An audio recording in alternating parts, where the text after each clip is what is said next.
I'm mainly in Extinction Rebellion families, and I'm based in South London.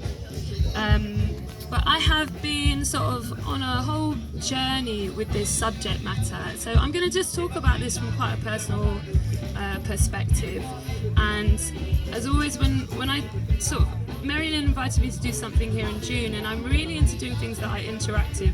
I think it's fine to sort of listen, but at some point I think it's really important to sort of like share reflections on what it brings up in ourselves when we're listening to something. So I'm pretty obsessed with the womb at the moment, and mainly because I was really in denial of my womb until I was about 38.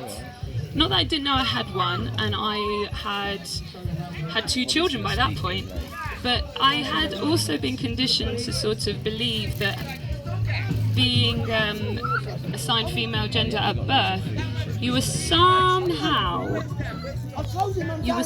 down this sort of pecking order of power. So that meant I thought I needed to adopt masculine attributes.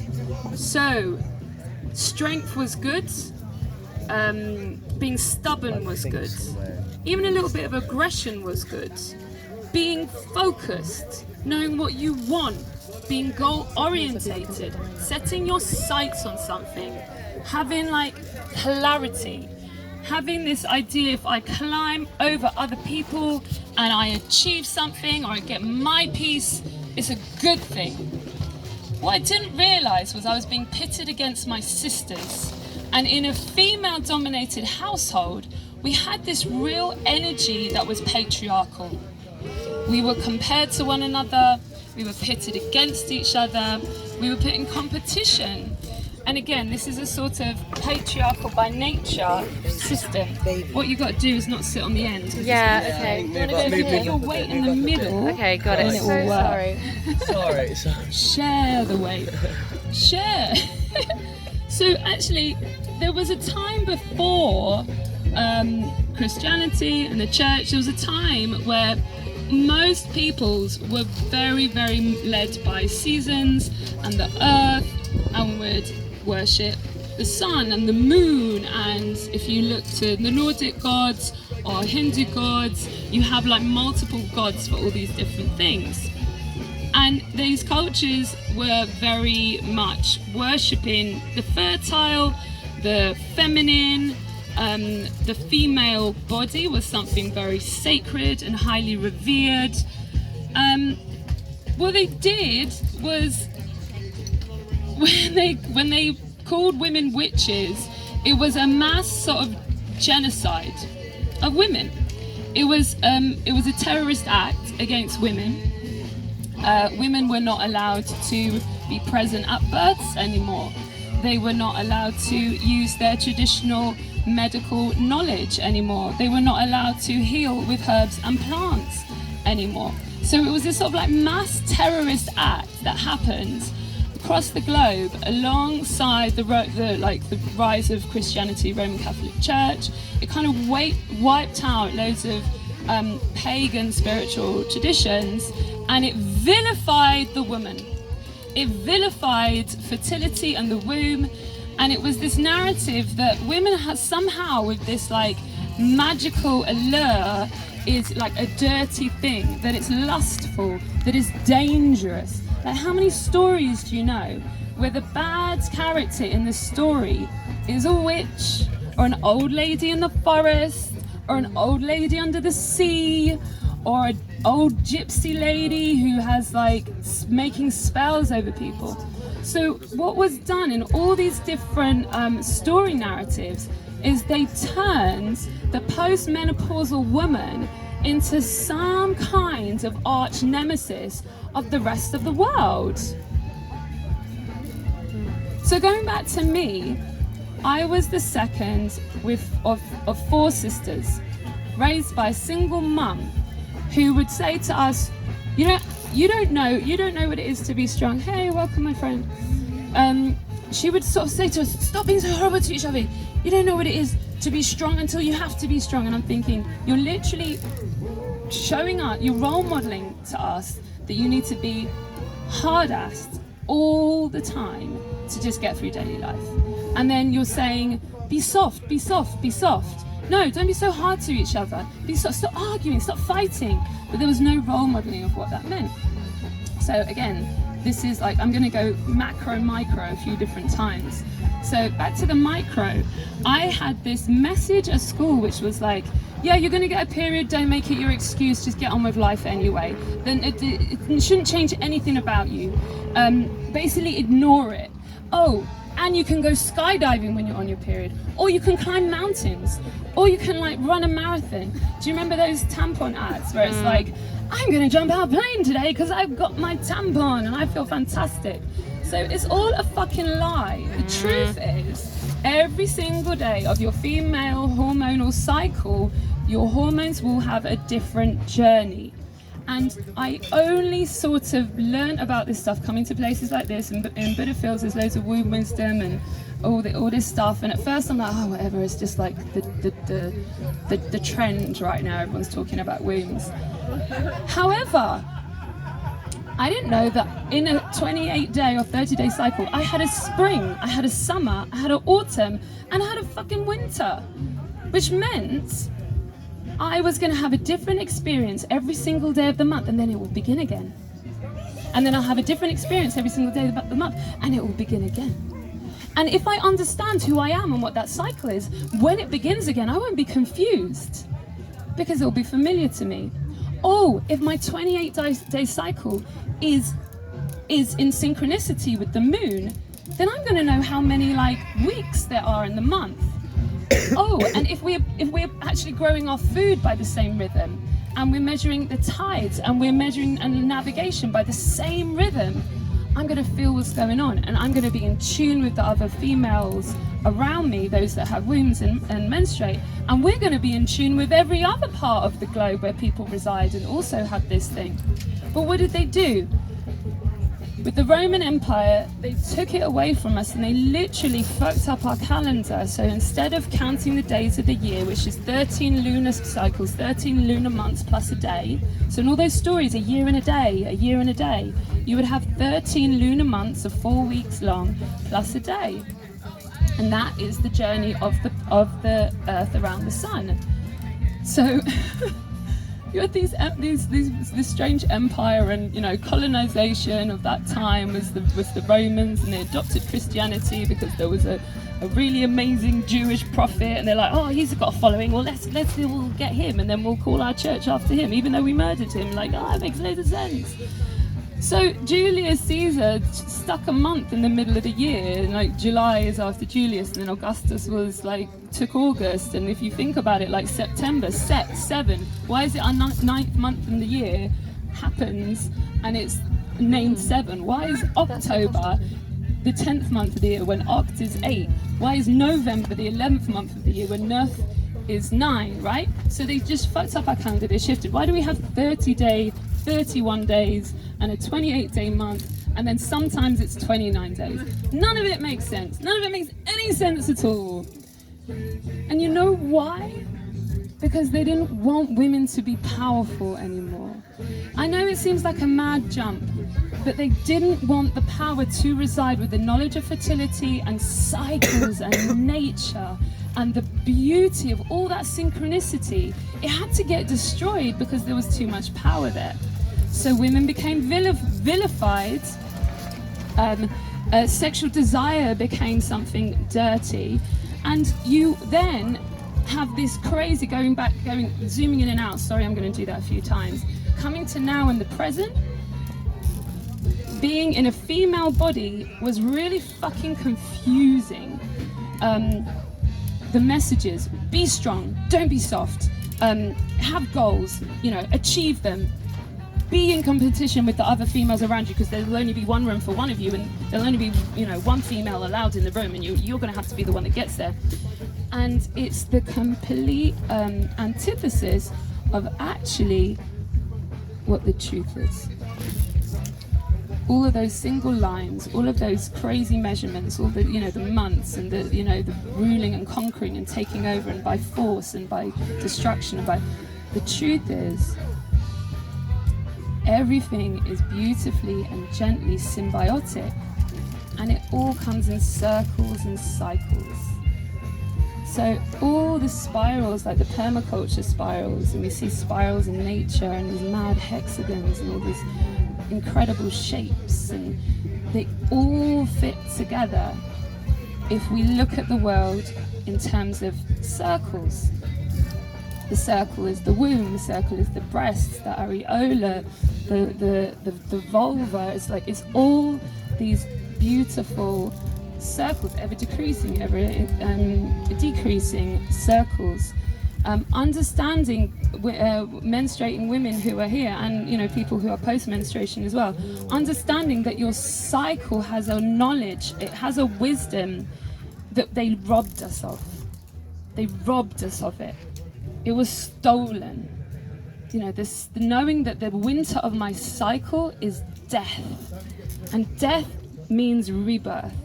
So part of my body has to die and be released, and I have to surrender that and yield to that, so that there can be reborn a whole new possibility of life.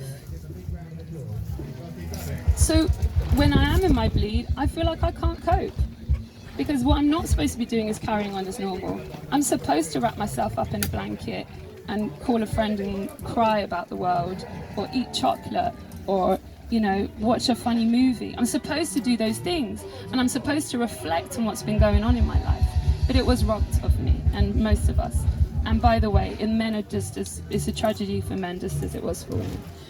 So that's the winter, and I'm going to go into the next bit. So then the spring, which is luteal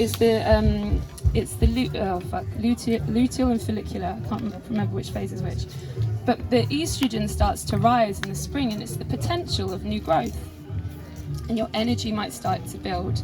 Then you have your summer, where your testosterone is at its highest, and for 3 days, normally when you're ovulating, you feel like, I'm kick-ass and I can take over the world. It's like, I can do this. And it lasts for about 3 days. And then you go, I can't do it. It's all over. And you go into your autumn, which is the bringing back. It's the retreat. It's letting the leaves fall and turn to compost on the ground. And it's those moments of reflection where we start to often feel sad and mad. Like, why am I so alone in this? Why is there so much pressure on me? Why does no one see who I really am? Why do I not get to fulfill my potential and my authenticity? And you're being told, just carry on as normal, do your job, do your 9 to 5, do school, whatever. Cope as a mother when you're completely overwhelmed and the world's like not right. So the autumn is this time of reflection. And then you have your winter, which again is the death, and we have to have death so that we can have rebirth. I didn't know any of that. I literally feel like it was stolen. It was robbed of me. Do you know what? I was in this action. It was a women's action in Extinction Rebellion. There was a bunch of tourists walking by. A woman says to the man that she's walking with, what are they doing? What are they there for? By the way, our chests were bare, and we had "Can't Bear the Truth" written on our chests. And the women were locked by their necks to the gates of Parliament. I was sat on the floor with my baby at the time, breastfeeding him probably, but we were here, we were like this, and on our hands it also read "Can't Bear the Truth." This woman walking by was like, this is curious, what is happening? Turns to the man that she's with and says, what are they doing? The man says, oh, it's about their periods, innit? Like the rage I felt building in me. First of all, why are you looking to the man that's next to you to give you the answers about something that if you pause and watch and observe, you'll feel it in you? You don't need to talk to a man to ask you to explain what your perception of the world is. And then how this was so dismissive. Oh, it's about your periods, innit? And you know what came flooding back? All the times I'd been shamed for having a period. All the times that I'd felt like, you just, better put yourself in a cupboard and just pretend it's not happening. I didn't even understand that the red tent was quite a cool thing. There's a whole thing about the red tent, and then you come out of the red tent. But anyway, I didn't really understand that at the time. I'm going to get back to the actual theme, which is embracing the feminine. And it's embracing the feminine for all, not just for if you're assigned female at birth. So it's the circle and the softness. Can you just stand up for a second? So, stand up for a second. Okay, I want you to do these two things. One is just to do this. Just march on the spot like that with your arms. Just move your arms, but don't stand up. You can do this with your arms. Just like very straight, make your arms straight. You can do that a lot. And you go faster, you can go slower. Make your hands straight as well. Make your fingers really, really straight. Bend your elbows, bend your knees. Just do that. Doing it? Okay. About 10 more seconds. Maybe a bit faster. Maybe a bit faster. 5, 4, 3, 2, 1. Okay, just stop. Just breathe for a second. Okay, now can you put one hand on your belly and one hand on your heart? And just notice. Maybe you notice your heart beating. Maybe you notice your belly expanding and contracting. Maybe you notice the temperature of your skin. Whether you're hungry, or you're tired, or you're pissed off, whether you're content. And now just try this. It's an invitation, you don't have to, just a little side to side movement, just one foot to the other. And maybe as you shift one way, you can breathe in. And as you shift the other way, you can breathe out.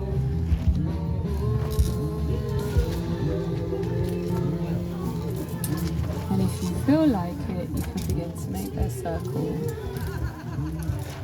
Maybe that's from your shoulders or your ribs, or from the bones of your hips, or your knees, your ankles. Maybe as you go one way, you breathe in. As you come back the other way, you breathe out.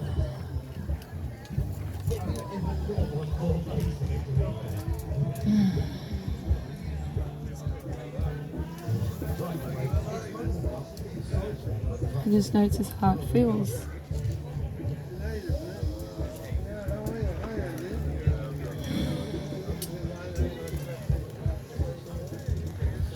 can sit down again if you want to.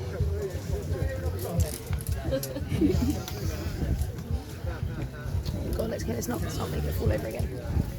It's a very short physical experiment in my shift from being in complete denial of my feminine and going from this very aspiring to very masculine traits to falling in love with my feminine. And I have both, we all have both. So how does this relate to this wider world? We have to take the blinkers off. We have to remove the limiting, narrow focus and bring it wider. And see it all, and feel it all. And feel the little the experience of that little slug, and that tree, and the woman sitting opposite me, and the man sitting opposite me. And it's possible to do it all at once, so that our experience begins to go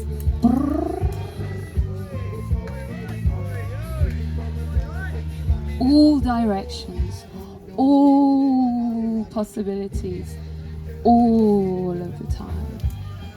And it doesn't mean that any one day is the same. It means that every day is different, and every day we notice new things. It doesn't mean that we have the same intention every day, but it means that we notice how we are doing right now, in this moment, and owning it.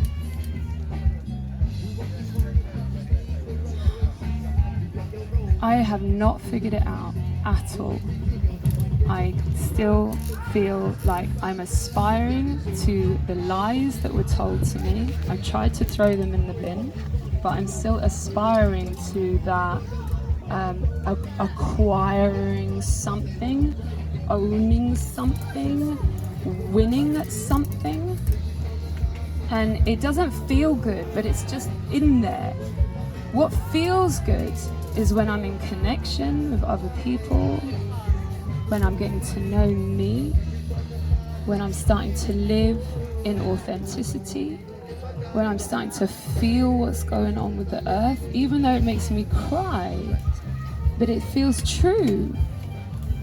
And all this crazy stuff I used to hear about, like first menstrual blood and offering it up to the earth and being like, that's gross. It's like, no, it's such an offering of the, the menstrual blood is like such an offering and a beautiful, beautiful thing. So what can I do to try and allow my children to know that they're feminine, there's softness, there's circles, there's spirals, there's vulnerability and sensitivity and sensuality and sexuality and receptivity. How do I get them to understand that's all magic? First is by trying to feel it for me and figure it out for me. And then it's giving them names and words. So I didn't understand what I was doing, but this morning in the tent we had a little listening circle between my kids. And my son basically told Ren why he feels heartbroken because she won't make Lego with him. And remember the time when you used to make Lego with me and you helped me and we did it together. And she's like, Drake, I hate Lego. And he was like, and I said, Drake, she's not rejecting you, but if you don't like Lego, you don't like me. And it's like these very sort of binary fixed ideas. And I'm like, Drake, she does love you. It's not, the Lego doesn't represent you. The Lego's not your full identity. She did enjoy spending time with you. I didn't know it, but we were having a listening circle in the tent. My 6-year-old got a few things off his chest. My daughter got to sort of get a few things off her chest, which was, yes, but I was faking it. I didn't really like Lego. I was just, I was just doing it because you were sort of like being really pushy about it and you know, to keep quiet and yeah, I do love you, And she said something like, I do love you. You're my brother. I'm stuck with you. You're all I got. And it's like, that's a 12-year-old talking to a 6-year-old about their experience of being in the world together. So how does this relate to how does this relate to the change that we need to see? We've got to be easy on ourselves. We've got to be easy on ourselves and then know what it feels like when we feel good. And I'm not really, I'm a little bit, substances, I'm not like really against substances, but I am a little bit, because we just don't really know ourselves. If we can feel bliss, I was talking to friends about this last night, if we can feel bliss without them, then we know ourselves, right? And sometimes we need to have a mind-opening experience, and some of those things are going to feel really like enhanced. But if we can like really know ourselves and feel ourselves, then I think it's more true and it's more honest. So we have to go easier on ourselves, and then just take off the blinkers and remove the walls and the barriers that put us all in these little boxes in the first place, because it's a lie that we're supposed to live in little boxes separated from one another. And we know that because when we come here and we feel in community and we feel whole, and there's no walls and there's an open sky and there's the ground to walk on with our bare feet and the trees sort of cradling us, we feel in sync, and then we leave.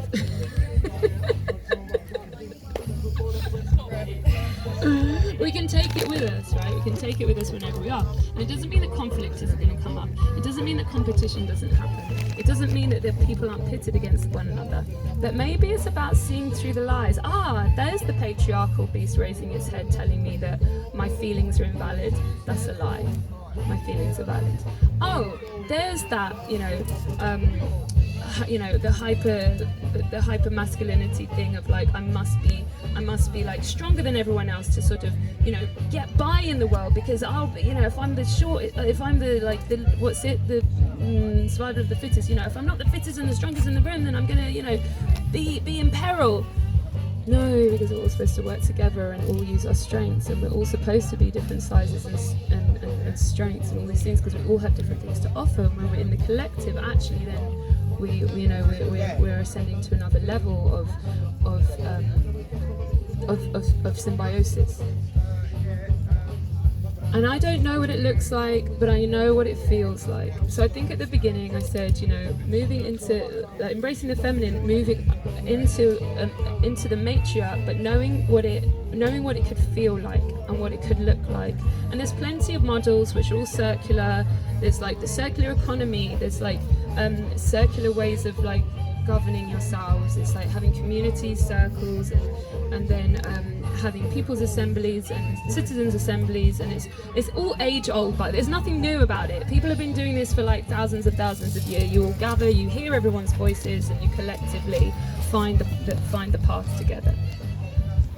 It's not having elected officials every 5 years and then going, okay, you must know. It's not deferring because it feels tiring to like know our own knowledge and saying, well, they know better than I do. It's not turning to the guy next to you and saying, why are they there for? It's looking yourself and going, what is happening? So it's the all directions, all focuses, all the time. Even when some of those things will be blurry and not in focus, it's just feeling and it's sending out those vibrations, and then it's receiving them back in. And that, to me, that's what the feminine is. And I'm still working on all those little judgments I have about the feminine and the soft being weak. I'm working on it. Soft is strong. So I'm gonna leave it there, folks, and just over to you, really, if you want to say anything.